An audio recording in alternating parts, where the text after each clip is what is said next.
Ya, pemirsa, COVID-19 telah membawa banyak sekali dampak, mempengaruhi aktivitas hingga perekonomian kita. Dan peran kita sangat dibutuhkan agar kita bisa melewati tantangan ini bersama. Dan saat ini salah satu yang bisa kita lakukan adalah dengan mendukung para UMKM sebagai tulang punggung ekonomi bangsa.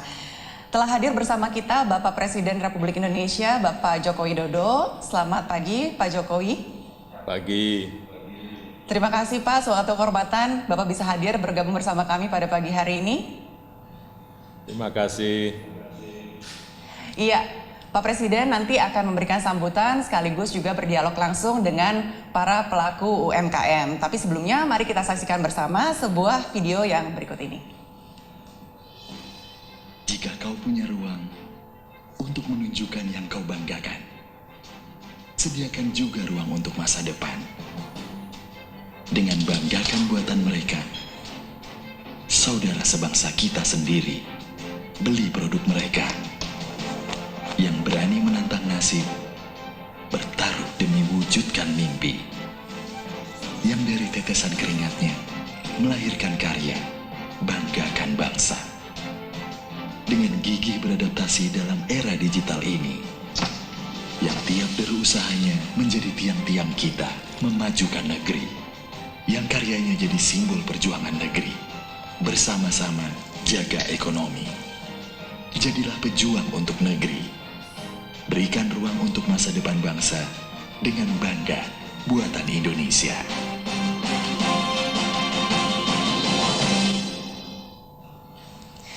Iya, baik pemirsa, era digital ini membuat kita merasakan banyak sekali kemudahan ya. Nah, era digital juga telah mempengaruhi cara kita untuk bertransaksi dan memenuhi kebutuhan. Untuk itu, ini saatnya era digital juga kita manfaatkan untuk mendukung UMKM kita demi kemajuan Indonesia. Dan selanjutnya mari kita saksikan bersama sambutan dari Presiden Republik Indonesia, Bapak Joko Widodo. Kepada Bapak Jokowi, kami persilakan. Bismillahirrahmanirrahim. Assalamualaikum warahmatullahi wabarakatuh. Selamat pagi, salam sejahtera bagi kita semuanya. Om Swastiastu, Namo Buddhaya, salam kebajikan. Bapak, Ibu, dan saudara-saudara sebangsa dan setanah air, kita tahu seluruh dunia tengah berjuang melawan pandemi COVID, dan saat ini banyak negara, ada 213 negara menghadapi situasi yang sulit.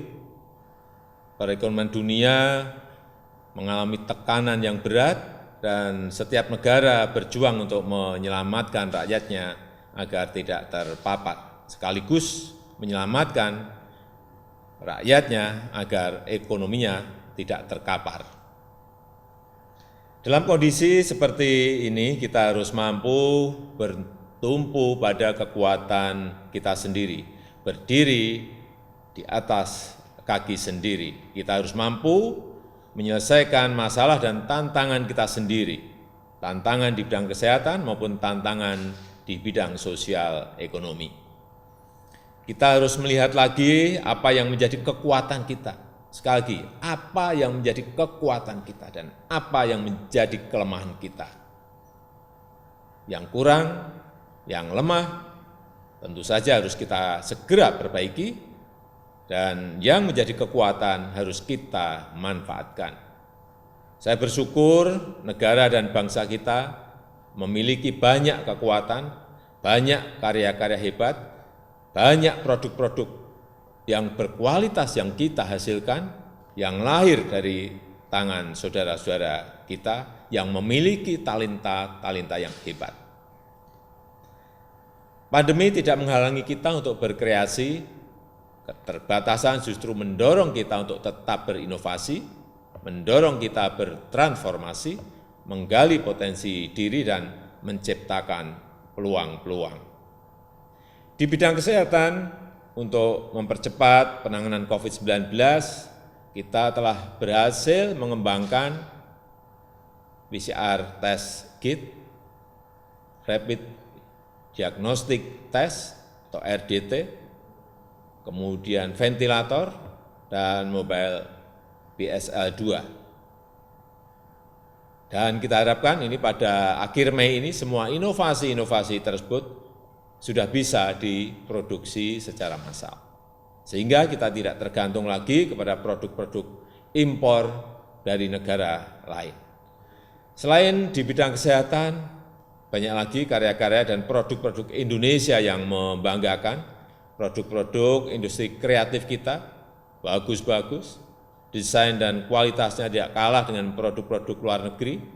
Banyak produk-produk bermutu, berkualitas yang dihasilkan oleh para industri rumahan kita, para petani kita, para nelayan kita, yang dihasilkan oleh industri dalam negeri kita. Produk-produk ini harus menjadi kebanggaan kita, menumbuhkan kepercayaan diri kita sebagai sebuah bangsa yang besar, bangsa yang bangga terhadap hasil karya bangsanya sendiri, bangsa yang bangga pada kreativitas dan inovasi. Karya-karya semua anak bangsa ini harus kita apresiasi, harus kita hargai, harus kita dukung, harus kita beri ruang seluas-luasnya, harus kita manfaatkan dan kita gunakan untuk keselamatan dan untuk kemajuan bangsa dan negara kita. Saudara-saudara sebangsa dan setanah air, kita berupaya keras agar pandemi ini cepat berlalu. Kita harus saling menjaga, saling mendukung, saling membantu, saling menjaga sesama, jangan sampai terpapar, dan kita juga saling membantu agar ekonomi kita tidak terkapar. Karena itu, selamatkan tetangga, selamatkan kerabat, dan juga saudara-saudara kita yang lain. Dengan disiplin menjalankan protokol kesehatan, dengan peduli membantu tetangga yang tengah kesulitan, dengan belanja di usaha kecil, di usaha mikro, belanja di usaha ultra mikro, dengan membeli karya-karya dan produk-produk Indonesia. Saya yakin dengan kepedulian kita bersama, saya optimis semua segera bisa kita lewati. Saya rasa itu hal penting yang dapat saya sampaikan pada kesempatan yang baik ini. Dan dengan mengucap Bismillahirrahmanirrahim, saya resmikan Gerakan Nasional Bangga Buatan Indonesia. Terima kasih. Wassalamualaikum warahmatullahi wabarakatuh. Om Santi Santi Santi Om. Ya, terima kasih Om Swastiastu. Terima kasih Om Swastiastu, Pak Presiden. Pak Presiden. Swastiastu. Sehat Pak. Ya, doanya. Sehat Pak. Ya, terima kasih. Ya, Saya memperkenalkan diri Pak. Nama saya ada Ketut Gede Atawo dari Bali. Ini bunda saya Pak. Bu Mari. Bu Mari dari Bali. Dari Bali, Pak Presiden. Pak Ketut, Bu Mary, produknya apa ya? Dari Bali. Ya. Produknya apa? Punya produk apa? Patuk. Saya dari Bali, produknya patuk Pak, kerajinan kayu. Oh, iya. Biasanya apa? Ya. Berjualannya di Bali atau ada yang diekspor langsung? Nggak ada Pak, sementara kita di rumah ada galeri Pak. Terus kita objek-objek wisata, kita ada tempatin, ada kita sewa. Log online Pak, sewa-sewa gitu aja Pak. Terus dengan kondisi pandemi COVID ini gimana jualannya? Aduh, kalau Sepi Pak, sepi. COVID ini Pak, pengaruh sekali nih Pak, sampai turun sampai 50%. Tapi saya dari ini saya optimis ini untuk kedepannya kayaknya akan berlalu jadinya Pak Presiden. Ya, kita berdoa bersama agar pandemi COVID ini segera berakhir, dan ya, ini sekarang saatnya untuk juga Pak Ketut, Bu Mary bisa ini pindah dicobalah dipindah untuk ke platform digital untuk mengembangkan usahanya. Udah dicoba belum? Sementara ini kan ini Pak, belum ini Pak. Saya mau belajar masalahnya nih. Siapa tahu dari kepemerintahan bisa membantu nanti Pak.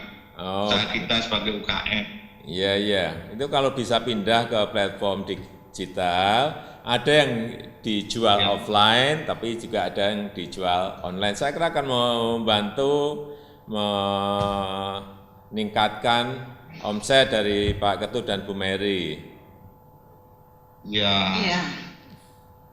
Nanti kalau Bapak ada acara ke Bali, nanti mampir ke rumah saya, ke Ibu di tempat di Jalan Raya Mas, Pak, di Ubud, Pak. Oh, di Ubud. Ya. Yeah. Ya. Iya, Imam. Ya. Nanti diingatkan. Terima kasih. Ya. Iya. Ya. Iya. Terima kasih, Pak. Terima kasih Suksmo Om Terima Santi-Santi, Pak. kasih semua kasih. Pak. Om Santi. Ya, Terima kasih Pak Ketut dan Bu Mari. Semoga setelah ini langsung ya segera jualannya lewat online. Nanti kalau misalnya udah jualan lewat online, saya beli deh.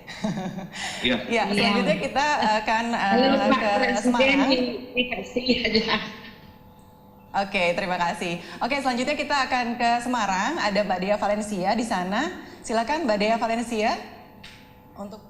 Selamat siang Pak Jokowi yang saya hormati. Yes. Perkenalkan lagi, nama saya Dea Valencia, Selamat siang. pengusaha baju batik tulis. Ini produknya batik tulis ya? Semua batik tulis, nggak ada yang cat. Betul Pak, kita dari Batik Kultur, produksi kami semuanya handmade, batik tulis aja.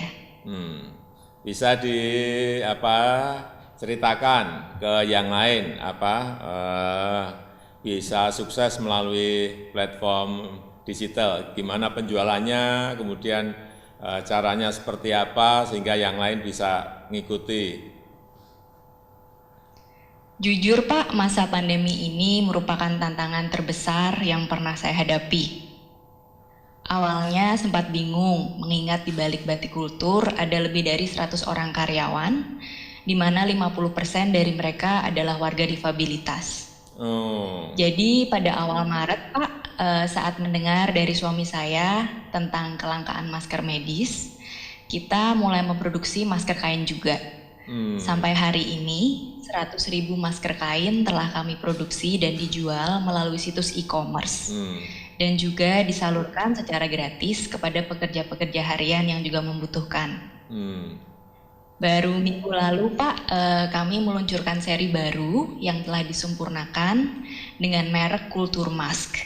Dan puji Tuhan, stok kami terjual dalam waktu kurang dari 24 jam melalui situs e-commerce. Nah dari sini Pak, saya mempelajari bahwa sebetulnya daya beli customer itu masih ada, tapi kebutuhan dan cara belinya yang berubah. Maka menurut saya kita sebagai pengusaha harus dapat beradaptasi, berinovasi, dan berkenalan dengan dunia digital dan bisa bersahabat dengan new normal ini.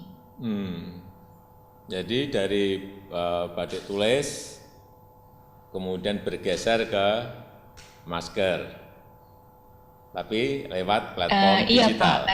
Atau gimana? Betul Pak, jadi terus terang sebab adanya WFH dan PSBB, otomatis permintaan terhadap baju ataupun fashion gitu pasti sangat berkurang. Jadi mau nggak mau untuk tetap bisa mempekerjakan seluruh karyawan kami switch ke produksi masker untuk sekarang. Cuman sebetulnya kita juga masih ada PR nih Pak untuk pengrajin batik tulis saya di Pekalongan, Sragen, Cirebon, dan pengrajin tenun di Jepara yang sebetulnya sekarang mereka belum kebagian rezeki. Ya kemarin nih saya beli maskernya. Wah, makasih ya Pak. Nanti saya kirimin, ini kita bikin untuk besok 17-an, masih rada lama. Ini versi yang bendera merah putih, merahnya di atas, di bawah. Ya saya masih banyak kok. Tapi yang merah putih tadi bagus. Terima saya kasih, kira Pak. ini Mbak Dea ini bisa ditiru oleh yang lain bagaimana menggunakan platform digital untuk menjual produk-produknya dan juga menggeser dari produk yang sebelumnya, meskipun ini masih tapi digeser juga ke produksi masker yang memang sekarang ini permintaannya saya kira meningkat sangat tajam. Terima kasih Mbak Dia, kasih. Sukses. Terima kasih Pak. Baik, terima kasih Mbak Dea dari Semarang. Semoga tadi ceritanya bisa menginspirasi pelaku industri produk-produk kreatif Indonesia dan juga pelaku UMKM Indonesia. Saya akan coba kembali ke Pak Rizky, masih tersambung bersama kami, Pak Rizky? Wah, sayang sekali, tidak terdengar suaranya. Baik, mohon maaf Pak Rizky karena suaranya tidak terdengar. Sayang sekali tidak bisa bergabung dan berbincang dengan Pak Presiden pada pagi hari ini, tapi kami mengucapkan terima kasih sudah bergabung bersama kami.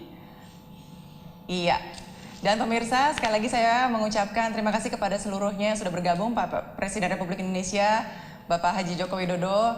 Terima kasih Pak, suatu kehormatan Bapak bisa bergabung bersama kami dan meresmikan gerakan Bangga Buatan Indonesia. Terima kasih juga saya ucapkan kepada seluruh pelaku UMKM dan produk kreatif Indonesia, Pak Rizky, Pak Ketut, Bu Mari, Mbak Dea, serta seluruh pelaku industri ekonomi kreatif dan UMKM di Indonesia. Terima kasih juga kepada seluruh pemirsa yang sudah menyaksikan dan bergabung bersama kami. Dan jarak mungkin sedang membatasi ruang gerak kita secara fisik, tapi jangan sampai membatasi kreativitas kita. Mari terus berkarya, menghasilkan produk-produk kreatif dan bangga buatan Indonesia.